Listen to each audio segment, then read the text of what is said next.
Hello and welcome to the Tower Wizard podcast, brought to you by the slow crushing weight of existential quandary. Um, with us today is Bryson. Oh, or Make for Beardson, yourself, because or beard. Beardson, or Salvador, or Sally. Who cares? And we have Kyle. Hi. And I am Justin, or as most people call me, Kovan. Um, your faceless narrator and guide through the horrible wasteland of God, dickishness and terribleness and everything awful with the world. This is the official podcast of a company that probably isn't known by much of anybody, called Tower Wizard Studios. We are a game company slash sort of production company slash whatever the hell we want to do this week company, currently developing a board game. I am I don't even have an official title in the company, but I am the head writer of the company and overall asshole of the company. I think I might actually make that my official title, Supreme Dick of the Universe. Uh, excuse me. Better write up a contract with that in there. Yeah. We'll throw that straight in the contract. My Supreme Dick of the Universe title shall be respected as a managerial title. 10 years Um, later, when there's like and 200 people, they'll be like, "Why is your job title what?" Every time there's a new hire. Supreme Dick. Supreme Dick of the Universe. Yeah. Yeah, you have to go to the Supreme Dick of the Universe if you want to get that show approved. You want to get that game approved. Why? Because he's the Supreme Dick of the Universe. He's going to break you down and pretty much destroy you on a personal level. Which is what I do. A horrible person. I'm garbage. Absolute terrible. So I figured one of the first things we should probably talk about, considering it just came out and I've been playing it every waking moment of my day, and sometimes while I've been asleep, to be honest, is Fallout. I have been wholeheartedly obsessed with this game.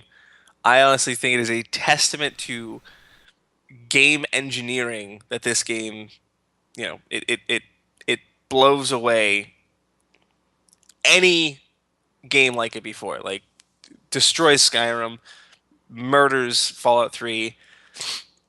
I don't. I actually completely agree with you, but Fallout came out in 1997, so I I mean said not I said recent. Fallout. I said Fallout 4. Thank you very No, much. you said Fallout. I, He s- did I, originally say Fallout, but I did he's originally Yeah, say talking about Fallout, Fallout 4. and I corrected myself and said Fallout 4. you said Fallout though first, which I wholeheartedly no. Just keep going. Okay, but yeah, Um, Can you?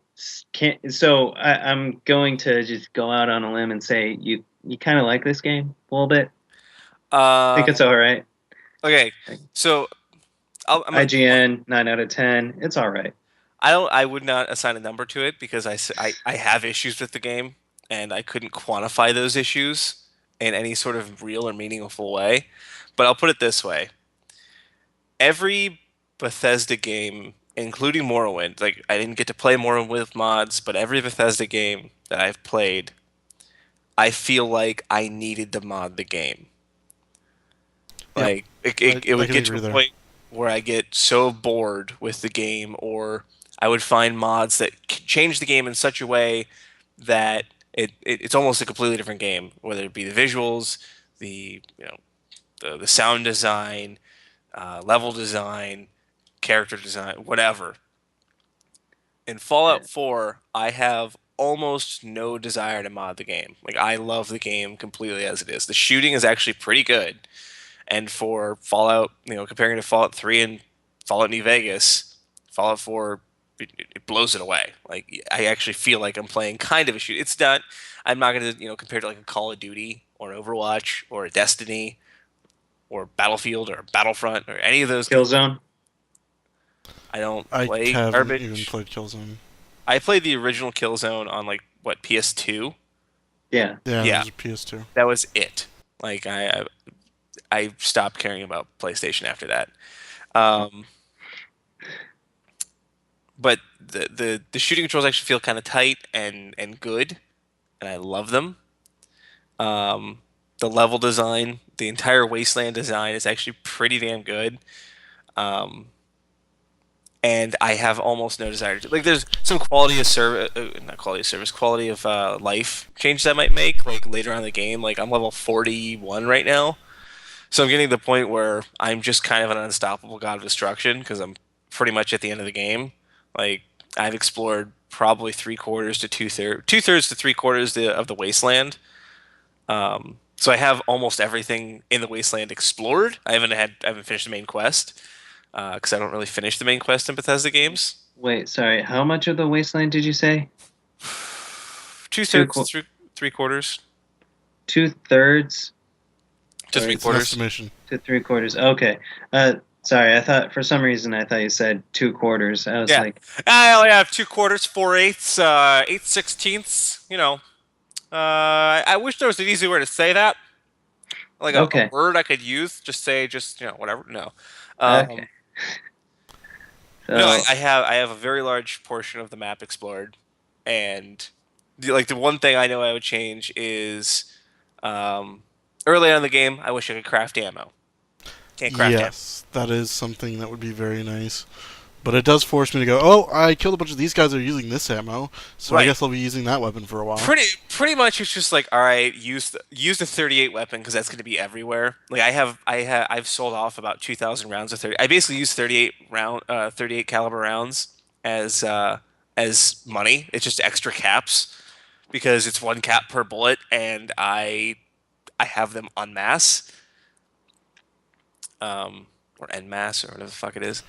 yeah. Um, but like that would be something I change early game. Late game, I just change it so all of my components have no weight, and all of my junk has no weight. Or I could salvage stuff out of my inventory, so I can go to my inventory like I salvage, and it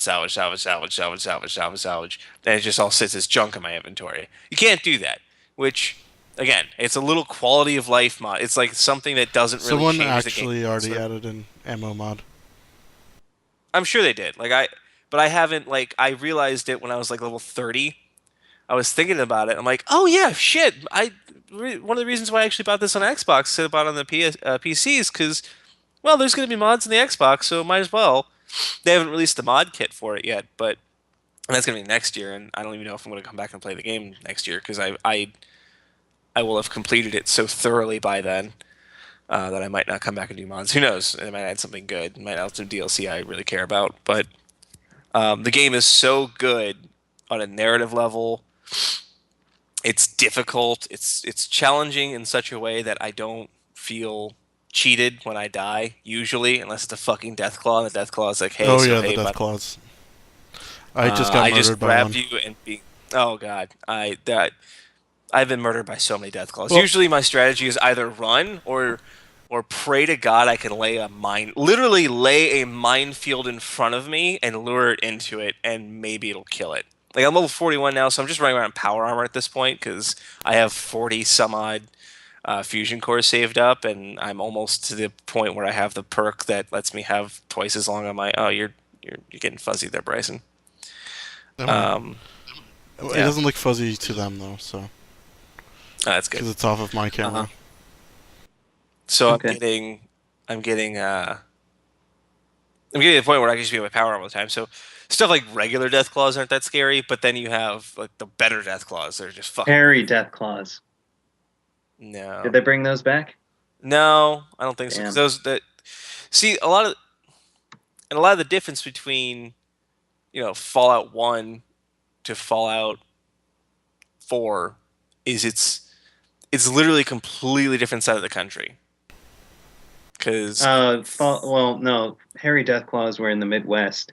Didn't really have a specific place. They were in Fallout Tactics. That's also why the power armor had the whole like double horn thing. yeah, I thought the first few Fallout games took place. The first two do. The Fallout first, Tactics takes place in the Midwest. Okay. the first one's a Vault Dweller, and the second one you're playing his grandson. The chosen one. Yeah, that's right. It's canon that it was Jack Stone or whatever his name was.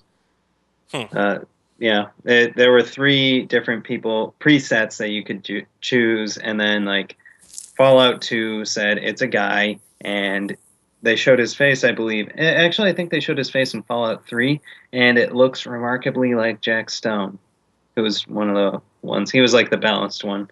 I always went for Natalia Dubrovsky, but she was always the super charismatic one, but not very strong. So. I'll be honest, I didn't play Fallout 1 and 2. I think I played a little bit of Tactics. So, I came into the Fallout series with Fallout 3. Okay. Which, Yeah, that's fine. I'm not shaming you or whatever. I tried to play 1 once. It didn't go well. I got killed by a rat. I mean, that's what happens when I try and play games like that anymore. Like, I get told all of the time that fucking Baldur's Gate 2 is the best game, period, ever made, period, of the world, period. Yes. Yeah. It's the best game. The narrative is so good. It's so much fun to play. The mechanics are so good. The gameplay is good. I tried to play that game. I got bored about 20 minutes in. And I know the story, and it's actually a pretty good story. I've read the book, which literally is just a novelization of a generic character in the storyline. And I'm like, all right, cool, whatever. Good story, sure, but the gameplay is garbage. It's fucking horrible. I love D&D. I probably love D&D and know more about D&D than anyone I know.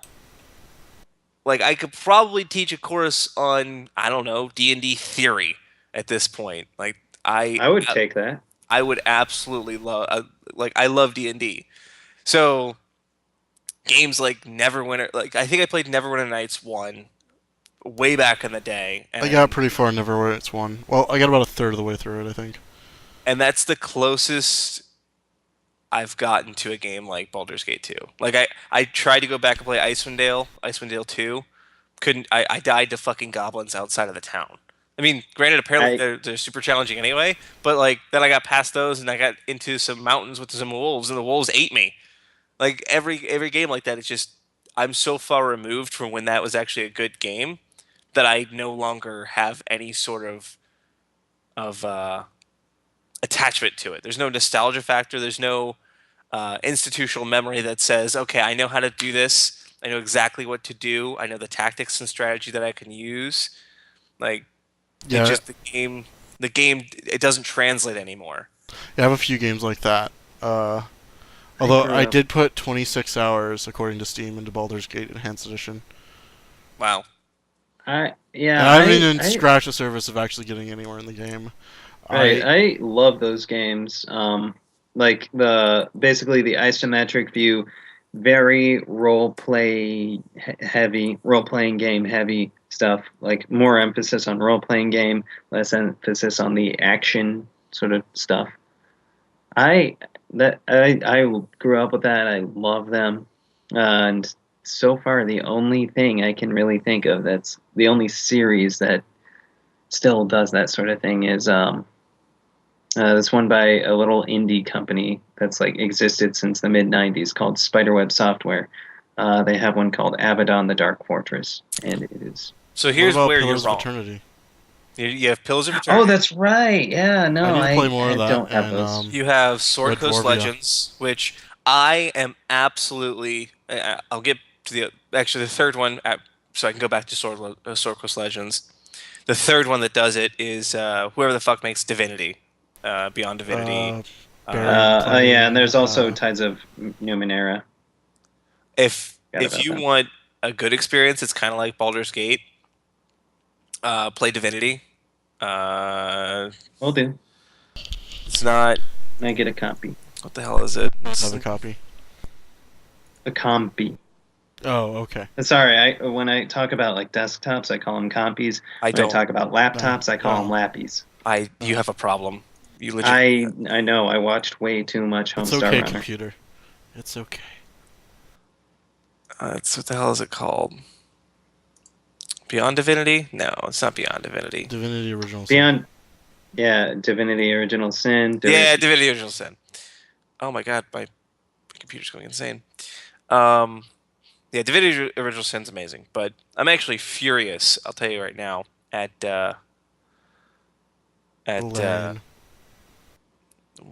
what? The Pokemon Larian? No, I thought the studio's name was Larian. Oh, I don't know. Or European bastards. They're probably yeah. It seems like a European type game, but They're European. At least either that or It is. they're It's either they have. Finland or Denmark. I don't remember.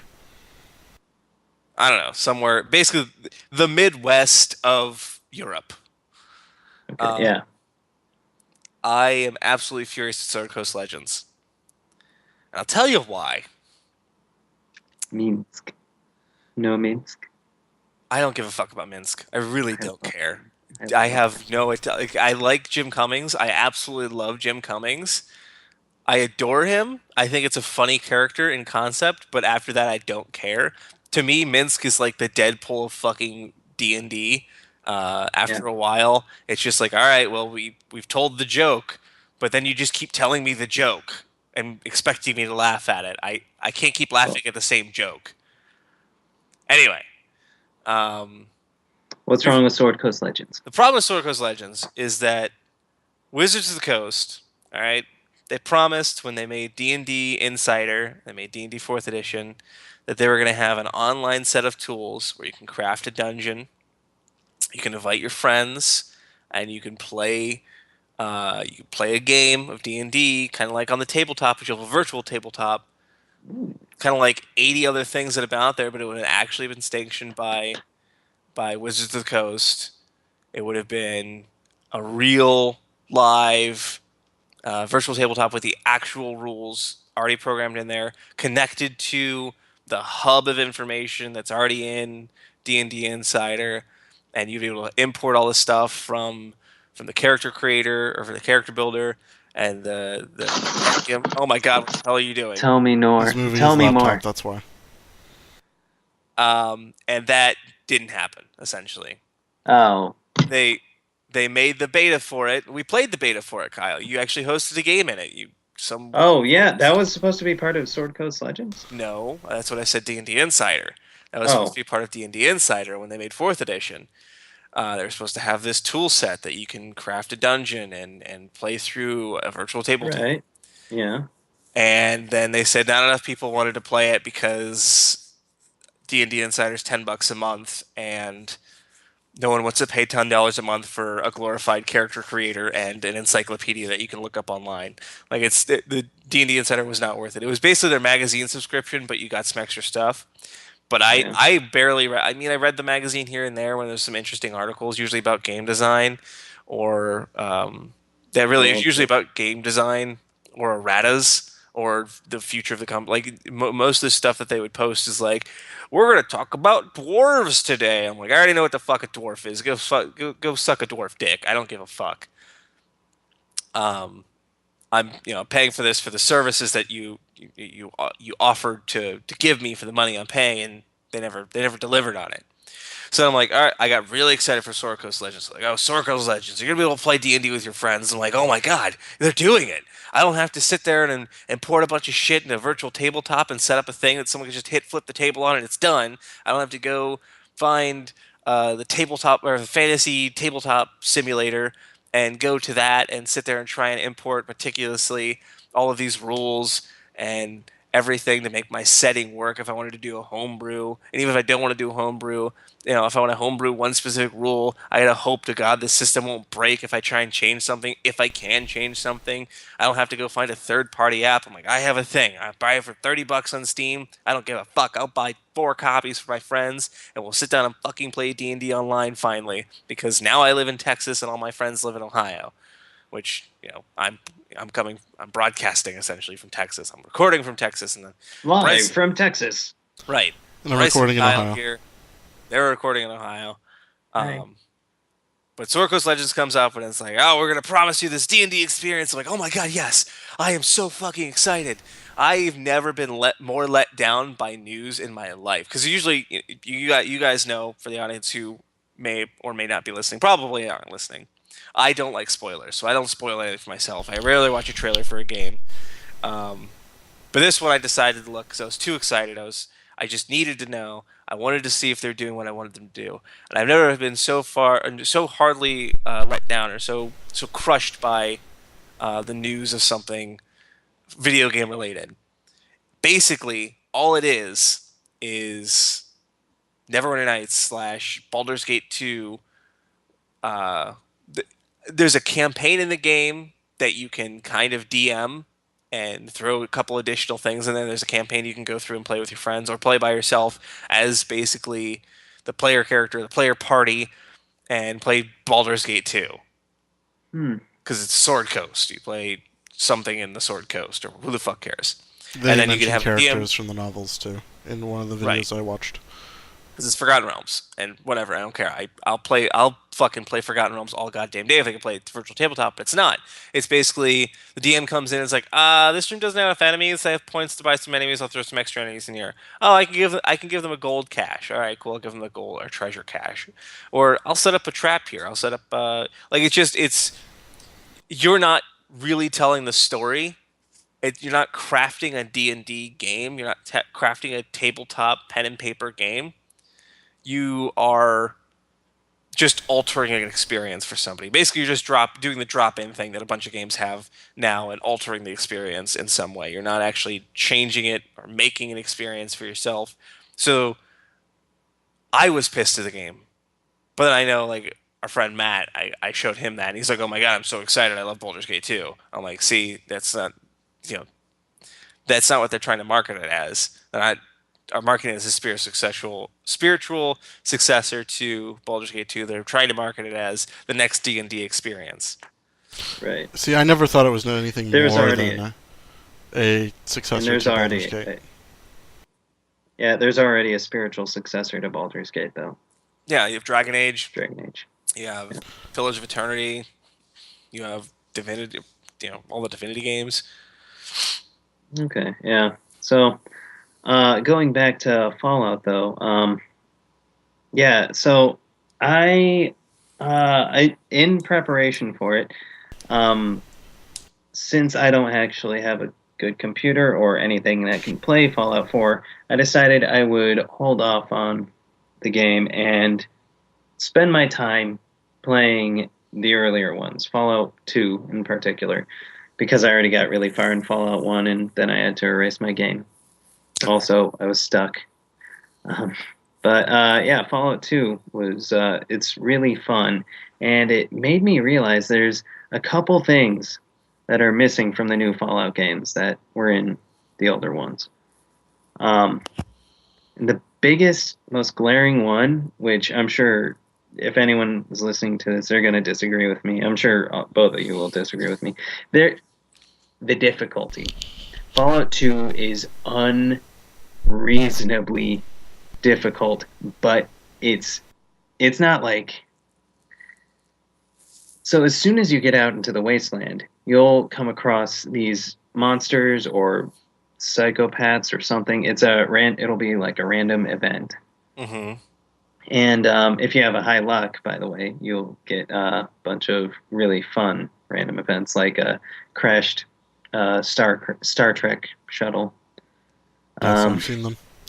Yeah, but but most of these are like monsters. Like you'll come across a group of farmers being attacked by mole rats. You'll come across some cultists that are like chasing after you, pissed at you for some reason. Probably Children of the Atom. Yeah, probably it. That's the de facto cult in Fallout. Yeah, so, and if you actually try to fight these things, you will die. Like, even if you have, like, 10 strength and, well, no, all you can get at that point is a spear. But even if you have, like, 10 strength and 10 endurance or whatever, yeah, if your health's all the way up, you'll probably die. These guys aren't to be messed with. And it, to me, like, I was like, God, this is so frustrating. But then I thought, like, no, this is the wasteland. This is like saying humanity is kind of screwed right here. You know, you're not gonna, you're probably not gonna survive out here very long. So this is why it's important to go to the towns and cities and stuff, because out there, that's bad. But I've died a lot, Kyle, in right. Fallout 4. the first time I got power I've armor, died even I got more. brutally murdered I by will the bet that I Deathclaw. died even more in Fallout 2. Okay, I I'm got brutally murdered by a group of Deathclaws when I was level 3. I'm certain that you probably did. You're gonna die more in an earlier game like Fallout 2, especially because back then games were just harder. Usually they were just harder because Yeah. the developer didn't give a fuck about your experience. They were like, "Oh, we made this game. It's gonna be really hard, and whatever. You'll figure it out. Who the fuck cares? If you don't enjoy it, who the fuck cares? I'm gonna keep making How the game." Yeah, however, so sorry, just to put that on put my experience in a bit of a different context. So I was given this quest. I had to rescue this one guy from this irradiated cave of geckos. Um, uh, Fucking geckos. yeah, and there were golden geckos in it, which are like the super awesome powered Yes. geckos. So I was like, oh crap. I tried fighting one and like I had to use 3 stim packs and out of my like 4 stim packs just to kill one. And there were like 5 in the beginning area. I was like, God, there's no way I can do this. I'm way too low of a level for this. I don't know why they would give this to me so early on. And I looked it up. I decided to look up like what do people do in here? No, that's not what you're supposed to do. What you're supposed to do is you're supposed to sneak. You're supposed to sneak through these geckos, and then you just like run, just make a fucking beeline for this guy's little door. And he's a hard ass too. He like can take a million hits, and he just punches these things for the hell of it. So I was like, oh, great. So I just snuck past, kept sneaking throughout the whole thing. And if a gecko came too close, he'd just beat it to death. And then I got through and I was like, that was so awesome. That was so much more rewarding than I thought it would be. You can do the same thing, Kyle. I mean, it's just usually easier to shoot things to death, though, so. I mean, there is that. I mean, but, like, for example, I wandered into a house of super mutants, and I'm like, well, I guess I should clear this out. It took me about 10 reloads till I killed them all. You killed them all. Yes, but they kept You killing didn't me. sneak through. Why would I You didn't. sneak through? I want their loot. I didn't want these geckos loose. I was trying. So here's my experience. What I I'm trying just to say. wandered into a house. It was full of super mutants. And you were All like, right. I gotta kill them all. All right. All right. Pretty much. All right. Yes. Okay, Kyle. Yes. There's a fundamental difference in game style development. I'm not. So, by the way, let me say this right now because I realize this is probably coming off as really negative about Fallout 4 and 3 and New Vegas. I love Fallout New Vegas. Have not played 3 or 4. you're But I'm fine sure. with playing New Vegas. Okay, that's what I keep hearing. Although some people are like, no, Fallout 3 is the best. It's the bomb.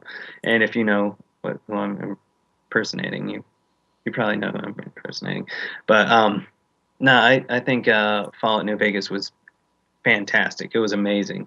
And Fallout 4, if I'm being honest, looks pretty damn fun too. Oh, it's a lot of fun.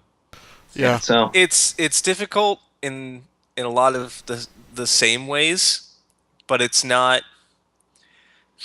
You can kind of keep throwing your face at it, and through skill you can do better. Like in a role playing game like that, there's no skill that you can use on the player end in order to affect yourself a victory.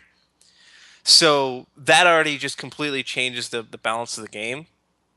So like I'm certain that if you figured out a better way to aim your spear, or a better way to track your enemies, or whatever you can do in a 3D space with a Z axis essentially for aiming and shooting, you it's not all skill and number based. Um, you could, in theory, like you could have probably killed those geckos just based on that alone. yeah, Because then suddenly you're able to affect how skillful your character is at certain things like dodging, or or where to land certain strikes, or how to kite certain enemies in a certain way. Like you can still kite them on a 2D plane in isometric view, but it's a lot different when you're doing it on a 3D perspective. And you can affect the combat, or you can affect the scenario in such a way that the numbers start to matter less and less. Now, which isn't to say in like Fallout 4 there isn't sometimes a better way than running in and gunning everything down. Sometimes that's the easiest way. As Bryson just pointed out. There was it was with super mutants Just as well, kidding. because they're terrifying. But I had this. I was trying to get to, I don't know, some town or something. I don't remember what to do. I had to go set up a settlement, and there was this. No, I remember what it was. It was a mission to go. I had to go to this place. It was like a bunch of radio towers or satellite dishes, and I had to go there to track down a signal, track down this person. It's actually a really good quest. Um, and I got to this set of radio towers, and there were super mutants everywhere. There's no cover, not at all. Like you go through a river, you go up a wing of a plane, and there's just three towers of satellite dishes with some planks in between and stuff. And they're just like a battalion of super mutants waiting to fuck your shit up. There's dogs everywhere. There's suicide guys, because there's just dudes that strap mini nukes to their fucking hands and run at you, because that's fun.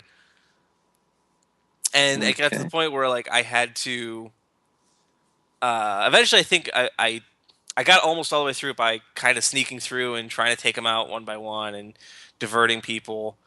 But then eventually, I just said fuck it and went and got my power armor, because I was pissed. And I generally only get my power armor if I absolutely need it. And even then, I died like four or five times because I kept getting blown up by grenades and mini nukes and missiles and all sorts of other bullshit. So basically, yeah, there's different ways to solve the problem. Actually, an even better example of my point is there's a Deathclaw that popped up when I was fighting. I told you this story before. I was fighting some gunners, which are like the weird military mercenary faction in the Was this in Commonwealth. the opening? This was not in the opening. Okay. This was later on. I'm like level 21 or 22 at this point. Okay. Um, but there was some gunners. I was fighting them. They're mercenaries. And I see off in the distance there's a Deathclaw. I'm like, oh god, fuck, he's gonna come. He's coming this way. Shit, what do I do? So Deathclaw is still at level 20. Will fuck you like a regular Deathclaw will fuck your shit. They're horrifying. Like right now, I can fight regular Deathclaw. I'm level 41. I can fight a regular Deathclaw pretty well. They still hurt. Basically, my whole strategy is just throw all of my bullets at their legs until they limp, because you catch 150 bullets in your goddamn leg and see if you can walk right, and then slowly kill them after that. And pray to God they don't get to me, because once a regular Deathclaw gets to you, I think even at level I am, they will just instantly decapitate you. But You weren't aiming for their eyes? no, I aim for the legs, because yeah, I can't aim. I can't aim directly for I can aim for the head, but You can't aim for the eyes in the newer games. no. Oh, which which is a ridiculous thing to aim for anyway, because it's so small. It's the It's- same effect if you it is color there. it anyways. it's actually their weakest spot. Probably, First- yeah, I realize that, because Deathclaw is horrifying, and yeah, First But- one in Fallout 1, they told you always aim for the eyes because, like, and this happened to me. I had to reload like 50 times, but I finally shot one in the eyes and it was like instant kill. yeah. It's like, yes! But I was worried. I'm like, oh god, this Deathclaw is fucking coming, and I knew had I tried to fight it, because I fought a few Deathclaws and died repeatedly at that point, except for when I have my power armor. And at that point, I think I might have had 3 fusion cores. Now I have 42, but I'm, again, near the end of the game where it doesn't really matter what I do. The numbers tell me I'm an unstoppable god of destruction, because I'm pretty high level. And really, I'm still not an unstoppable god of destruction. I've just pretty close. I'm not like an unstoppable demigod of destruction. But at this point, 25 hours ago, I'm terrified. So instead of trying to fight it head on, there's a bunch of super mutants. One fought the Deathclaw and got murdered. I'm like, what if I lure the Deathclaw over to the super mutants? So I kind of lured them at each other by making a bunch of noise toward the middle, and then they started fighting each other. The Deathclaw murdered all of them, just slaughtered. It was like 13 to 15. The super mutants just fucking ruined them. But it got it to like a fifth of its health. So I'm like, I can kill this Deathclaw now. And I nearly died trying. See, that's the kind of experience I got from the older games. And that exists in this game, especially when you have enemies that have a skull on them or whatever. Like you have to get creative with how you solve your problems. Sometimes it's as easy as just throw grenades and pray to God you don't blow yourself up. Or lure enemies into each other. Especially in the city, it's really kind of easy to do. Like raiders and super mutants fight all the time. So if you just want to get them off your back so you can run away and go explore some building like a comic book shop, which exists. Yeah, I found that. Yeah, you can do it. So Fallout 4, it I think is the what the hell are you doing? Are you just slamming your clicky button on your keyboard? I didn't touch my keyboard. Kyle, I was talking to Kyle. Oh, I was like, I just put my mic up. That's how I was confused. Anyway, I think that New Vegas was probably tonally the closest to a successor to Fallout because it's much more tongue in cheek in a lot of ways. And it was also actually it put a lot of the stuff from Fallout Van Buren into which was, for those of you who don't know, it was supposed to be the original Fallout 3, but it got canceled because Interplay lost all their money. Right. And yeah, I love the game for that, and it brought a lot of cool things to the table, like mods for weapons, and it was an amazing game. I still like it more than Fallout 3, even though everyone's like, "Oh, Fallout 3 is so much better." I hear a lot of times Fallout 3 is so much better. I'm like, I don't really like the Capital Wasteland. I do too. It's hard to go back to not having iron sights. And iron sights are actually really nice. Like it's it's a lot of people say that was great too. Yeah, I love having iron sights, but Fallout 3 just looks so depressing. It is very drab. Like thinking back, I didn't like the Capital Wasteland as much as I liked the Mojave. Yeah. And now I really, really like the Commonwealth. Like the Commonwealth, it's so dense. Like I just have fast travel point on top of fast travel point on top of fast travel point once you get into the city, because it feels like a city when you get in the city. Like DC's not that big of a city. I've been to DC, especially the area that you're in. Yeah, this isn't like DC. This is like a less developed DC. The Capitol building and the Smithsonian and that area where there's not a lot of stuff, because it's honestly the more interesting part of DC. It's the part people actually kind of know about DC, and it's whatever. And then New Vegas, you have the Strip. That's all you have is the Strip, because that's all it's in fucking Las Vegas is the Strip. Then everything else, it's the desert wasteland, which is fine because that's what it's supposed to be. Boston fucking Massachusetts, holy goddamn shit, you're in an actual city now. Like, yeah, sure, you went to Pittsburgh, who the fuck cares? Oh, you're talking about the player. The pit. I thought you were talking about Bryson. I was like, that's a little mean. No, you fucking... In Fallout 3, you go to Pittsburgh for like a little bit and do some steel working, because I guess whatever, because it's Pittsburgh and that's what they do in Pittsburgh. The only thing I ever recognized was a bridge, and that was it. Right, but Boston, there's a lot of vertical space, and it's actually kind of hard to deal with, because like once I discover a location, I'm like, I gotta fucking travel up this goddamn skyscraper, which is probably connected to another fucking skyscraper, which is probably connected to another fucking skyscraper, in order to go up a goddamn elevator to get up the top of this skyscraper to find something. Like, it's almost exhausting the amount of content there is vertically, because you're used to like Skyrim or and I realize this podcast pretty much just turned into me talking on a fucking soapbox about Fallout 4. Yeah, Yeah. we've gotten You know what? most of it talking about Fallout 4. Having We're not even on having one topic 2 topic, yet. yeah, having one topic might be better. You know what? We'll get into the other topics because I know the one topic ties in the other topic, and we'll get to the last topic. We don't have to hit everything on our list, but um, the game is so dense that it's almost exhausting to play at this point. Which is it for me. It's what like I get stressed out by open world games sometimes. Like I couldn't play Arkham City because I got stressed out by the sheer amount of stuff that it kept throwing. The more quests I get, the more stressed out I get. Like Fallout 4 in the beginning, I really didn't do too many quests. I didn't do the main storyline. I didn't do. I pretty much did Minuteman quests, which the Minutemen, all they do is just set up settlements for the Minecraft building simulator, which I actually really like. I think it was a very welcome addition to the game. I get very mad at people that want beds because fuck them, stop growing as a settlement. But otherwise, I really like the settlement builder. And that's all I did for the first like half of the game.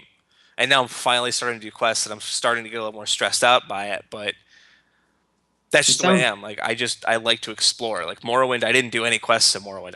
I was my character role played as a Daedric Ruin hunter, and that's all I did was hunt down Daedric ruins. I had I Yeah, I think I actually heard an article about some one of the writers said like Fallout 4 has so much junk and it's stressing me out. that too. Like the inventory management gets really rough. Because of the fact that you're crafting, everything's more important. Right, Ah, certain things are more important. So there's some materials that are more rare than others. Crystals, for instance, are pretty Glue. rare. Glue is not rare. You're just really bad at the game. Yeah, Everyone's right. like, "Oh, adhesive's so rare. I can't find adhesive." Like, if you farm for like 2 seconds, you get enough adhesive. Because all you gotta do, get some fucking potatoes, get some fucking corn, get some fucking razor grain, and I think I just you make- haven't set it up yet. Is what you it make is. vegetable starch, which is worth 5 fucking adhesive. It takes you 2 goddamn seconds. Like adhesive is so easy to find. And everyone's like, I need oil. I can't find any oil. Oh, so hard to get. You take some fucking bones and some fucking acid and some dirty goddamn water. You walk your ass over to the chemistry station and you craft yourself some fucking cutting oil because it's that easy. You're just not playing the game right. You don't understand. The hard shit to find is crystals and copper. Because copper, it's like I found a lamp, I got a cooking pot. Like it's the most obscure thing to look for. I got a telephone. Everything else, like yeah, but you have to have all these materials, and the the crafting game system. sure has. What? I was just saying the crafting system is so robust. Like for the first 40 levels, almost every perk I took was either lockpicking, hacking, or crafting. That's all I did. Like I joined the railroad, which it's an underground railroad essentially for synthetic people. I like the sound of this setting actually because it seems to be tying in with like old colonial America. Right, very very much so, very Yep. much so, and Yeah. and actually it has a tie to Mass Effect 3. But Although I'm sure my new friends are gonna want me to kill them all, so I don't know what you're talking about. the Brotherhood of neither. Steel is gonna want them all dead.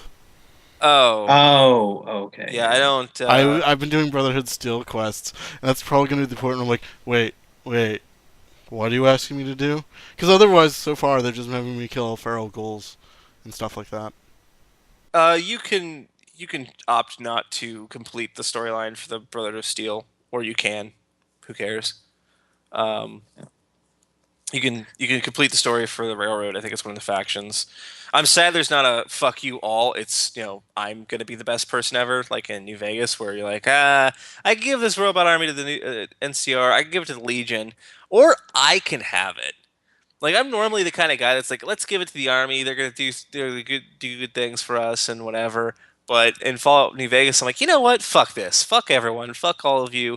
I'm gonna take this robot army. I'm gonna sit in fucking New Vegas and be a goddamn god king. You can suck my dick. But I rarely play as men in those games, so whatever. God, who the fuck cares? Um, so it would be suck my clit in my case.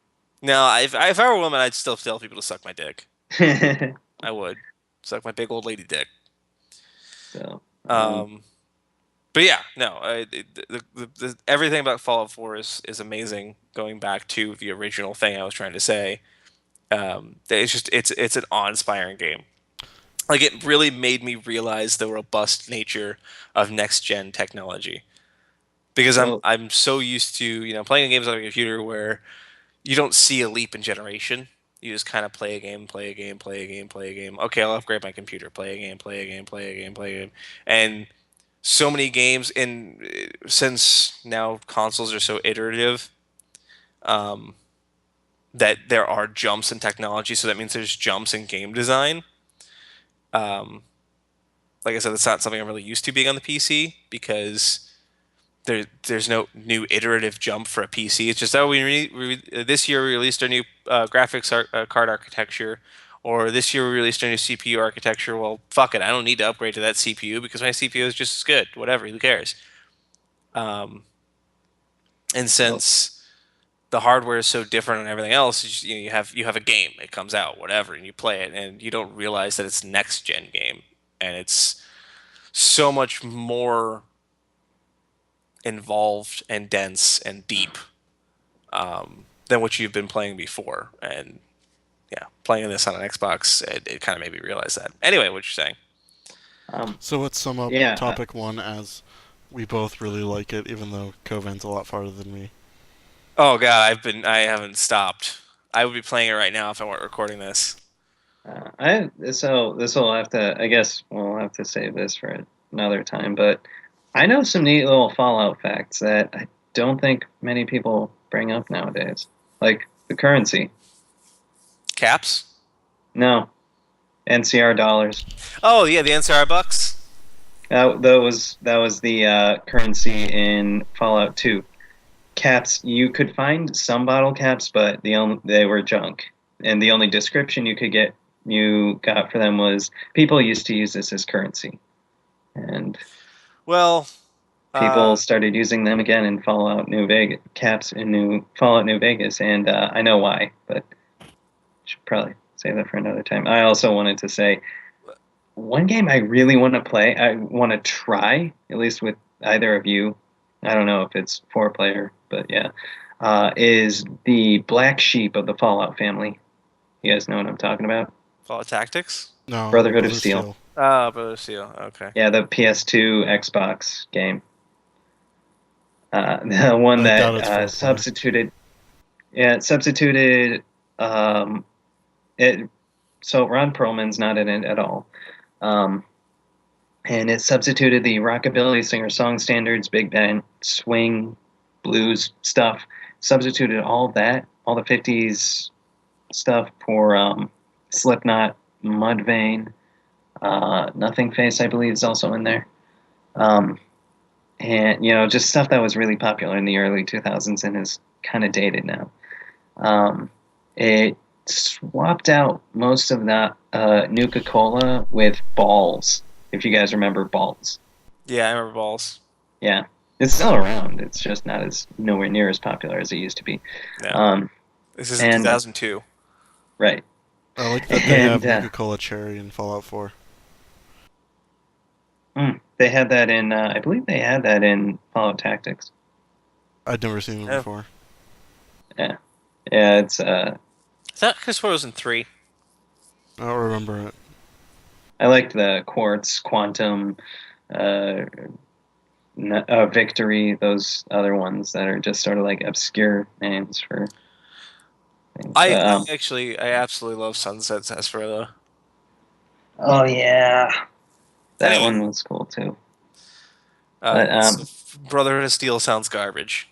Yeah, but I kind of want to try it because, I mean, it's like watching The Room.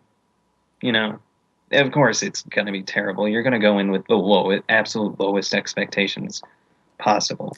But then you experience it, and it's like, this was like absolutely horrible, that I kind of enjoyed it a little bit. It's like, masochism. We could do that. We'll talk after. Well, not after this, but sometime later about setting that up. It would be a technological leap because we'd have to record a bunch of stuff separately. Yeah.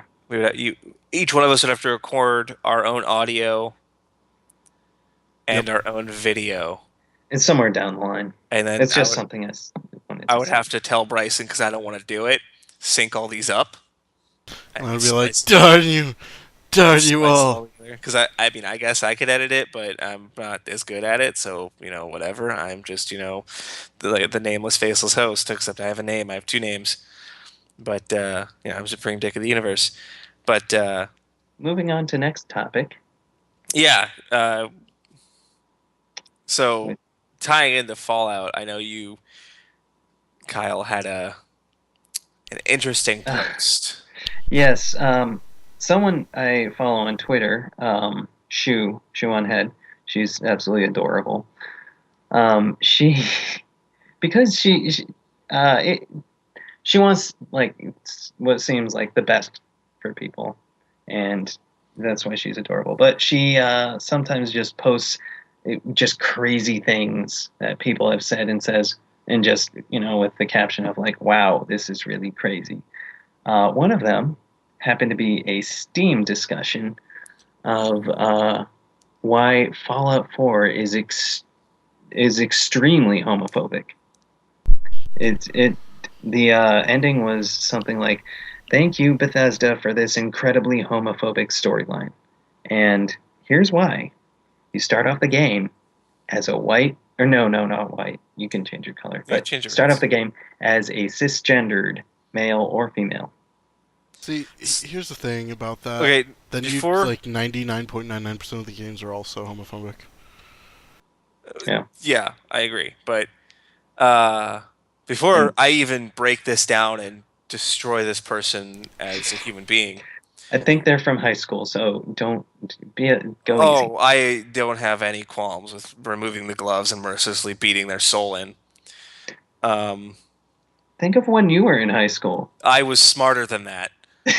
Even though I was a piece of shit, and there's a lot of stuff I probably said or did that was just awful. I thought about that the other day, but I realized and understood that that isn't no.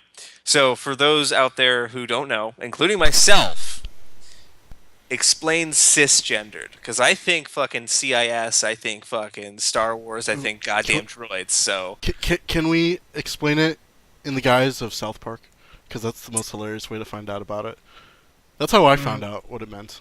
I was watching South Park. So be careful, because South Park isn't the most PC, I guess you could say. That's okay. I don't give a fuck. Well, the episode I remember specifically is the one where Cartman decides that he's not cisgender, so they make a bathroom specifically for non. Cis is like normal, like gender roles. Like okay, there. That's whoa. Basically, that was from context clues. That's what I get.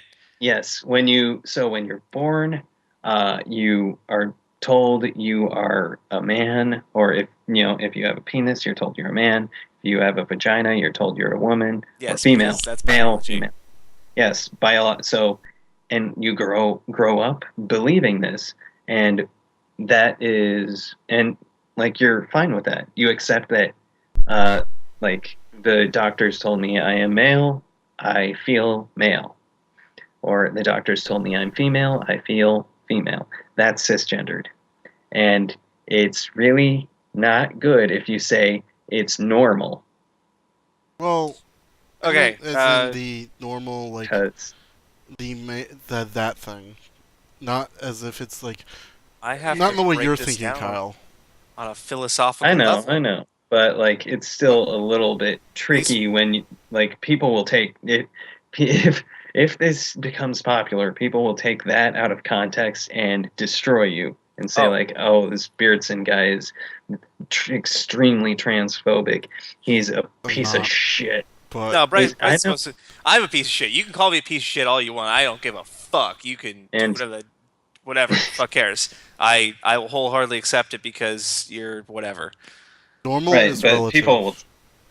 people will take things out of context, and Which is like I said, if this becomes popular, yeah, I don't want that to if happen too. some I'll human defend. being actually listens to it, sure.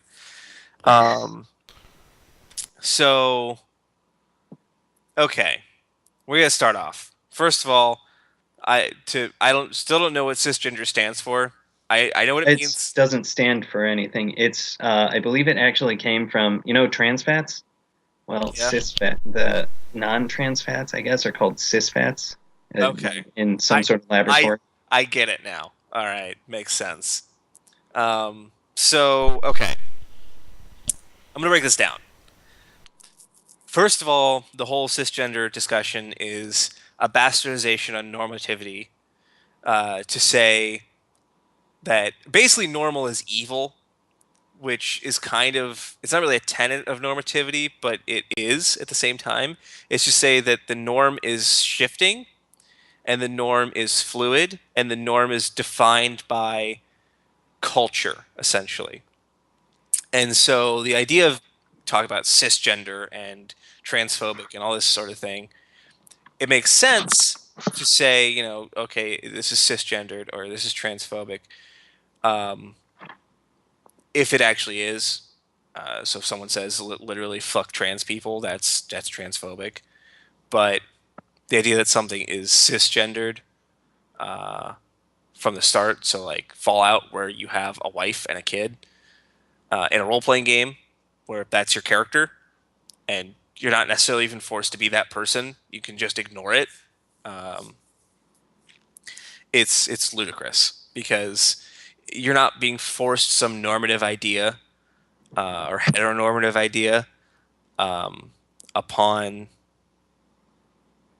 uh, the game company is not forcing this normativity idea, normative heteronormative idea on you. Um, so much that it's developing this specific character. So like in Fallout 4, you are voiced. So you are a specific character. Like in Dragon Age 2, you are Hawk. You're not just faceless, amorphous blob of non-canonical um, personage type thing that interacts with the story in some way. It's a little more open ended than Dragon Age 2, where Hawk is a little more of a defined specific character. Your character in Fallout 4 is still way more defined by you than Hawk is in Dragon Age 2, but it is still a character that you have to play. So you could either play the wife or you can play the man, and you could set that man up as a transgendered person. Who the fuck cares? It's up to you as the player to define your character as much as it is for the character to be defined by the company. So you could even just like it takes me 3 seconds to solve that guy's problem. So let's say he's upset that it's transphobic. Well, it turns out you're actually a trans man, so you were a woman who went. And this is Fallout fucking technology, so you could easily become a man using the technology that they have.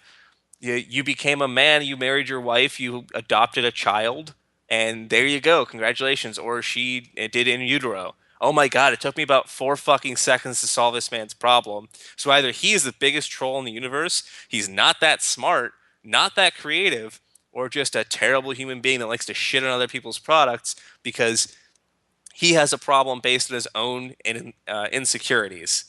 Because at the end of the day, like to say, "Oh, this is transphobic because whatever," it's not in line with who I am, and it's not. You're trying to define this as normal. Like normal is defined by the culture, and normal is defined by the medium. So yeah, sure, it's not normal for you because in your microculture of what you would consider normal, being a fucking transgendered, otherkin, furry horse doodler is normal. I get that. Sure, whatever. Who the fuck cares? But to lash out at someone else because they define normal, like I define normal to me as because what is normal for me, and who am I? You can't see me, but I'm a fucking bald, chubby white dude, and that's normal for me. I'm a straight, bald, chubby white dude who has a sort of blue collar job, kind of. It's like if you could have a sky blue collar at this point. I'm in management, but I'm kind of part of the. I would be part of the atomic lifestyle in part of the atomic family in the '60s, and that's normal because that's defined by the culture of the day, but not necessarily forced upon you. It's just that's the norm and that's the average because that's what normal means is the average. The average person isn't a fucking flaming horse pony otherkin fucking fox god from the planet Narlock. Pronouns like ziz, zer, z. Right. Stuff like that. Right. That's not normal because that's not average. And I get it. You're angry because you feel then that you're being ostracized in some way by saying, "Well, you're not normal," because they're saying that they're viewing that as, which again is not being represented. They're not being represented. Sure, whatever. Right. But I'm going to tell you right now, a game company isn't going to make a game for you because the percentage of people that are actually that fall in that category, it's not feasible. Like I would never make a game. I'm pretty much a game developer for board games, and I don't think I could ever make a game wholeheartedly with the idea or the intention that I'm going to target a small percentage of a potential audience. I'm going to try and cover a broader scope of audience, which isn't to say I hate you or I don't like you or whatever. I might think that you're an idiot, which is fine. Everyone could be an idiot. Doesn't matter who you are, what race, creed, ethnicity, which are all the same thing. Gender, species you are. I don't really care. You can still be an idiot. A fucking dog can be an idiot. I don't give a fuck. Like, your dog is adorable. My dog's an idiot. But the point I'm making is that the game developer isn't going to bend its game to you, and you could. And this is it, which again, this person's kind of dumb because they can bend the game to their personal culture, essentially. Mm-hmm. And I don't know. At the end of the day, I feel like this person has to either be a troll or a dummy. That's really where it comes down to because they're not understanding what really is important here is that a great game was made and you can edit this character essentially any way that you want.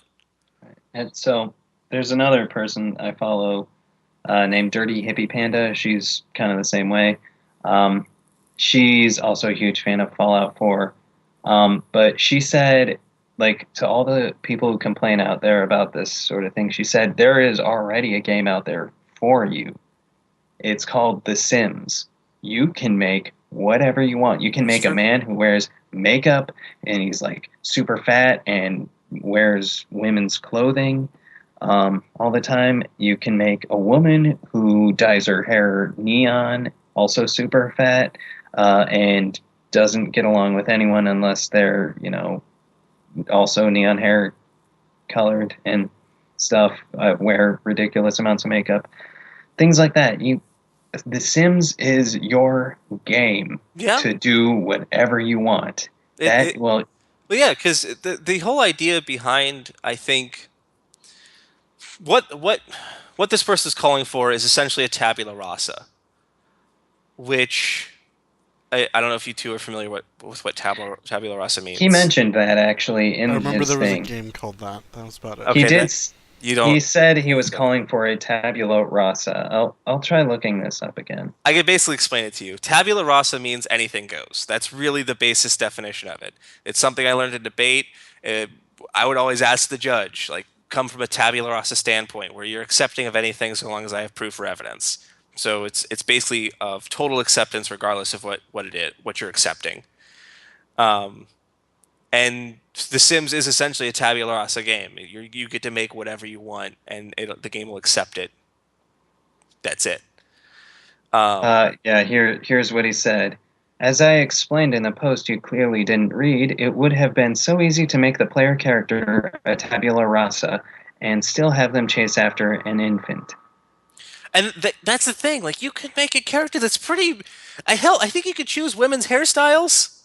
Like, Yeah, I think you can. you've always been able to do that in Fallout anyway. You could choose women's hairstyles. You could put makeup on the character. Like, either didn't play the game, took 2 seconds to judge it, which makes them a terrible person.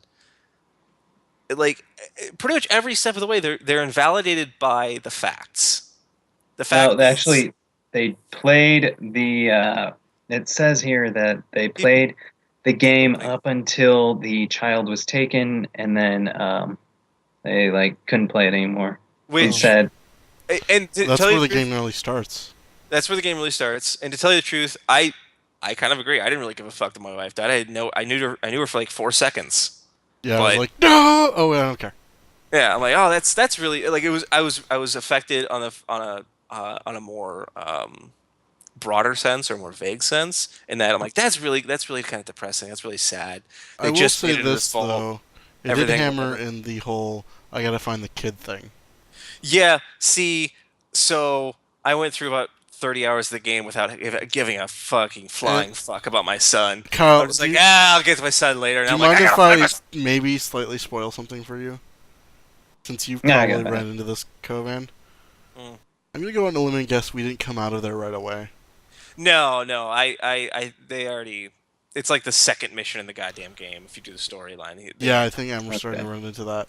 Yeah, I and kind of that was figured already. that. That was the Yeah, first thought I had. I'm like, oh, he's not a baby anymore, is he? yeah, that was a guess I made anyway. Because it's like, why would they put you back to sleep? Like, whatever. But It's more interesting. Although I was more like half expecting him to be an adult. I was also expecting it's like 10. But Oh, okay. again, it's Yeah, the second mission in the goddamn game. Like, you don't fucking. It's like my old D&D character But oh yeah. that we never Oh, got we need resolution to. on. No, because it's just really hard to get the whole thing together now, especially with everyone living in Austin, living in Orlando, living in uh, Greens, Bowling Green. Sorry, who lives in Orlando? Nora. Nora. Oh yeah, that's right. Forgot about that. But yeah, so We should get her on this yeah, we definitely could talk about some stuff. anime. I could bash Kingdom Hearts. While You simultaneously giving so mean. compliments because I can do that. But yeah, no, because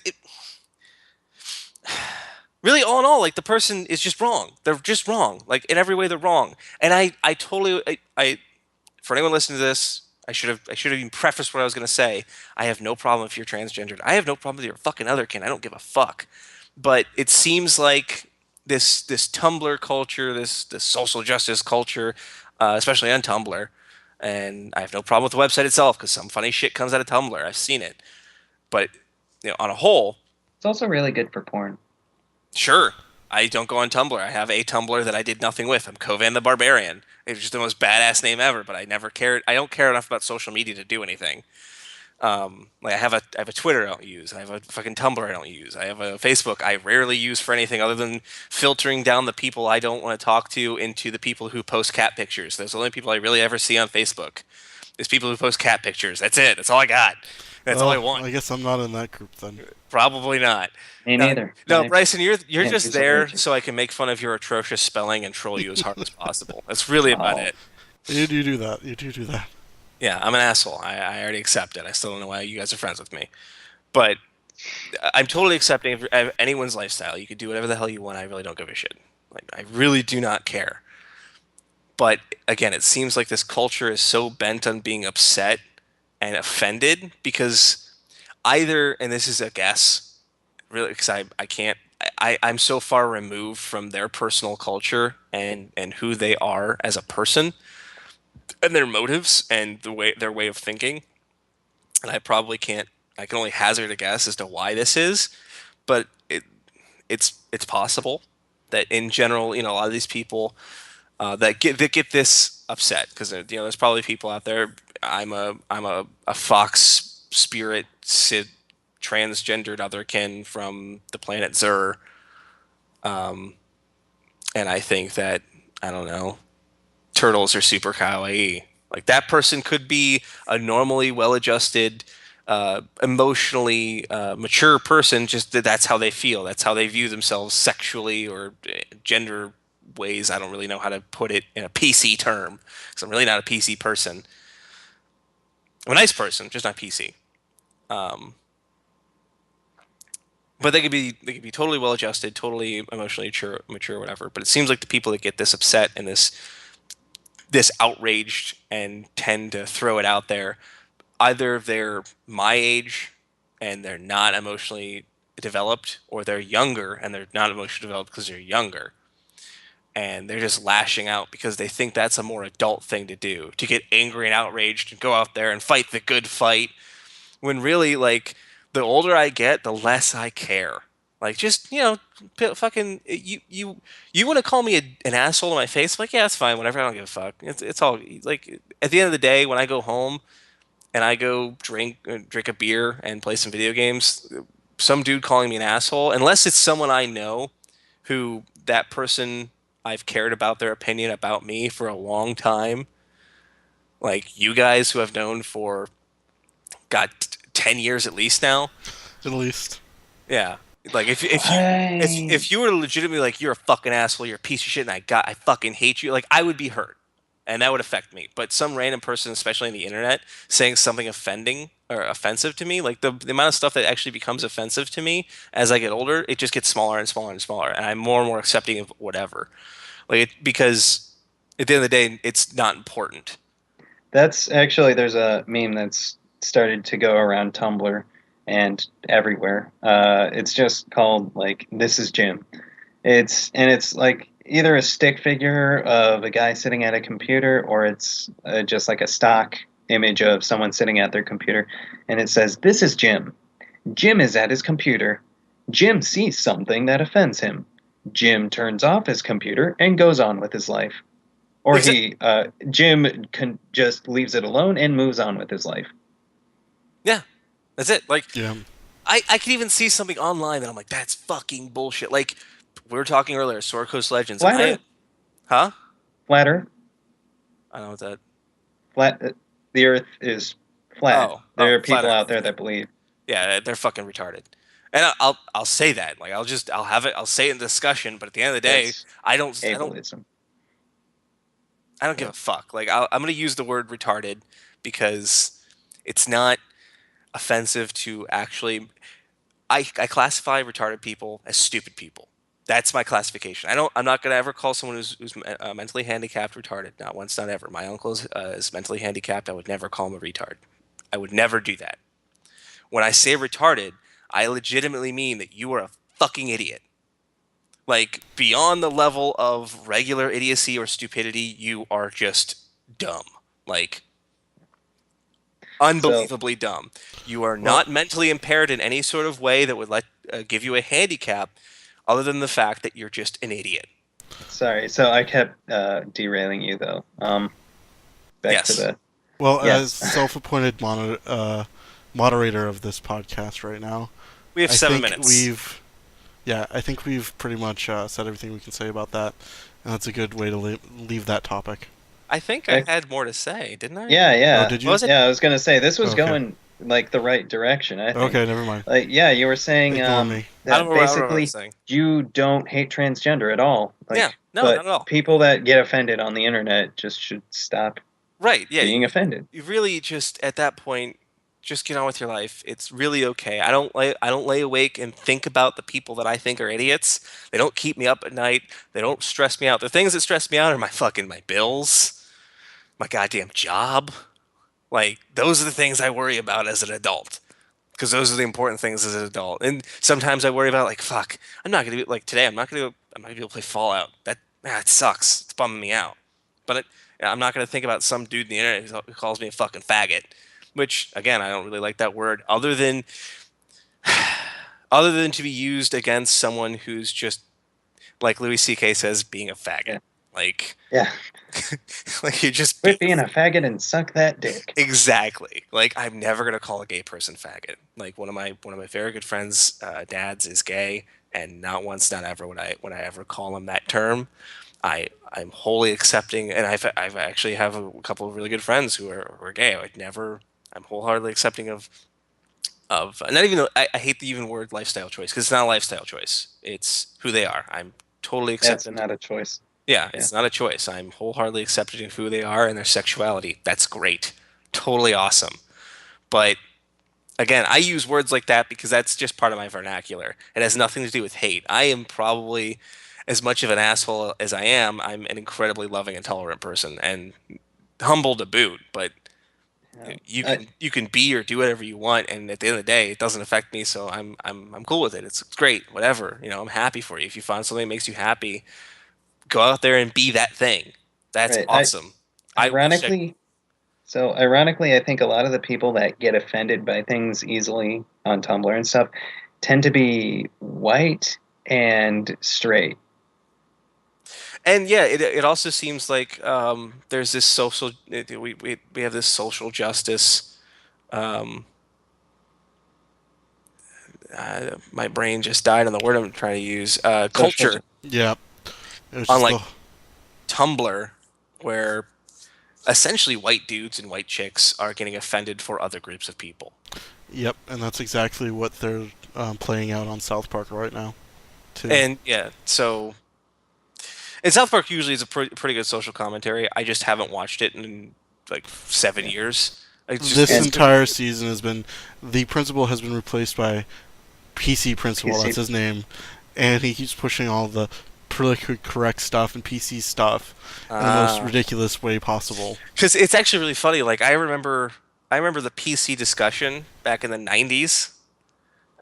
Because that's I feel like every generation has a PC discussion, a discussion about being politically correct. And there's the people who are like, I don't really, what the fuck, just quit trying to be so politically correct. Like, being politically correct is a bad thing. In certain situations, it's not. Like, when I say someone who, like, when I was talking about retarded people earlier, I'm not going to call someone who's mentally handicapped retarded because it's really not, I hate the word politically correct. That's not just a correct, it's not a correct classification of who they are. Retarded is completely different to me than, than, um, than someone who is mentally handicapped. And because language is so varied, like let's say someone watches this who is mentally handicapped, or they know someone's mentally handicapped, they get angry for using the word retarded. You have to understand that personal vernacular trumps cultural vernacular and your own personal vernacular. Like I just explained, when I call someone retarded, especially you guys know, I will call you a fucking retard when we're playing a game, or I'll call some person in the enemy team a fucking retard or goddamn faggot. Actually, I never really use the word faggot. I really don't. I use the word gay. I'll use the word gay. That's pretty gay. But I'll never use. I really don't like the word faggot. I don't know. It's kind of really annoying because usually really annoying people use it. Like my brother, who's a bro, uses it, and Yeah, PC principal's a bro. that's weird. Yeah, That's like, weird. well, It's But at the end of the day, like I don't feel beholden to being politically correct, and I have my own personal vernacular that kind of trumps being politically correct. Technically correct, I would rather say, like technically to be technically correct, that person is mentally handicapped or physically challenged or physically handicapped. They're paralyzed and waist down, so they're not crippled. no They're no handicapped. yeah, they're Right. crippled, they're paralyzed. You're technically defining what they are, and that's fine. Totally okay with that. I'm totally okay with technical definition, but for the sake of even sacrificing humor for the sake of being technically correct or politically correct, I just don't like it. Me Sacrificing neither. personal vernacular for being technically correct or politically correct, it's just not it's It's disengendering the weight behind, I don't the know, comedy. humor. Yeah, the Yeah. comedy. Uh, and like the thing is, when people try having a politically correct message and using humor, it just doesn't come off as funny to me. No, and well, see yeah, because then I don't know, yeah, Like because a lot of the cracked articles nowadays just aren't funny to me. some of them are funny. I've actually laughed at a few. Like I've laughed out loud. Still my to this day my absolute favorite article ever. There's two. Um, it was like the top five greatest badasses that would destroy Rambo, from a long time ago, and top five most badass presidents from a long time ago. Right? But But yeah, yeah, like you can't sit that. lately it's gone very PC. Yeah, every politically correct term you use, and I like offensive humor. I really do. I like assholes. Like my favorite comedians are just assholes, and that's because that's how I identify with this person because I'm an asshole. And generally, like I'm not gonna go up on the street and call some dude a cripple, but if I have a friend who is physically handicapped, we'll joke about them being crippled. It's just the way it is. You because they understand you're not coming from a place of hate, and I think that the internet as a whole, um, they I, Kind of want they have the idea that anyone who is using a term like that, even completely naively, they just use the word cripple because they don't know the term physically handicapped. That's the word they know is crippled. And they don't mean anything hateful by it, or they just say cripple offhand because whatever the brain didn't think of physically handicapped, and they're not coming from a place of hate, and they don't understand the context. They just see the word and get outraged by the word, and the context is important to the conversation. And again, going back to the idea that these people on the internet might be emotionally um, fragile or emotionally. fragile, underdeveloped. Uh, Um, it, yeah, it might be the case. Again, I'm not a psychologist. I don't know. This is just a guess, and I'm not angry. I am angry at these people because they're idiots, usually, but it it's has just nothing to do with who they are as a person. Just has everything to do with their intellect. That's just my thought. I don't know. I I'm okay. I don't remember exactly which word I said, but I actually have a work-related example that isn't like the politically correctness thing. mhm. But I was talking to an older lady, and she was complaining about our computer system, and I can't remember the exact wording I used. I either said, "Yeah, our computer system is crappy," or is screwed up. I think I said crappy or screwed up. I don't remember which one. And to me, either one of those in that context is completely normal to me. Mhm. And she got Right. immediately offended, and of course, realizing that, I backpedaled. I'm like, I apologize, ma'am. All I meant is it doesn't work very well. But every single point from that forward in that conversation, she couldn't get over the fact that I'd said that to her. Is it crappy? I don't remember which one it was. Right. Well, either way, Or screwed up. I don't remember. it's either way. But either way, It she yeah. called back to complain Just about you're me, supposed to yeah, you're but got supposed to me, move and then on. immediately hung up. Yeah. Yeah. I mean, that's just. I don't know. It's like That's kind of the message. immediately I apologized too. I was like, immediately I realized what had happened. And I'm like, I apologize. This is what I meant and clarified it. Man, that lady be super offended by me because I'm like, yeah, our computer system is a Uh, piece of fucking there's shit. also a lady I talked to who decided to complain about the computer system and say that it's taking jobs away from women who deserve it. Note specifically the women part there.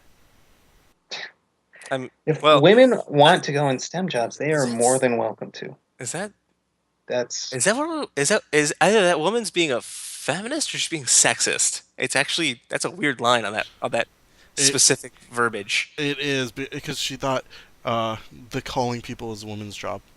Okay, she's being sexist. All right, cool. Well, Because because well, she thought she's being a okay. feminist and instead of saying, having a computer Women, system call the people that hand it off to us, she thought we should be paying a whole bunch of women to do the exact same thing. so like switchboard that's operators in way the too fucking old fashioned. 20s. Yeah, I'm like, I apologize, ma'am. That this is we can't. That's not how it works. We just have an automated system that hands it over to us once it does Yeah, its thing. that's Yeah, that's women. You that's know actually what? really Women funny. should be in more STEM. There should be more women in STEM jobs if they want to. We should just have people do whatever they want. That's the other thing that people get offended by. There aren't enough women in STEM jobs. But the thing is, there are women that just don't want to do any of those things. Yeah, So and again, I'm not going to tell you you can't do something, and I recognize that there's a cultural pressure to fit certain molds, um, but I never felt it. I mean, right, I would say I kind of did a little bit here and there, and I mean, I'm the black sheep of my family, so I'm already weird. Um, and I have a lot of friends who are kind of stereotypical men in a lot of ways, but I feel like that idea of a stereotypical man is always changing as well, and it's always kind of defined by the last generation before you.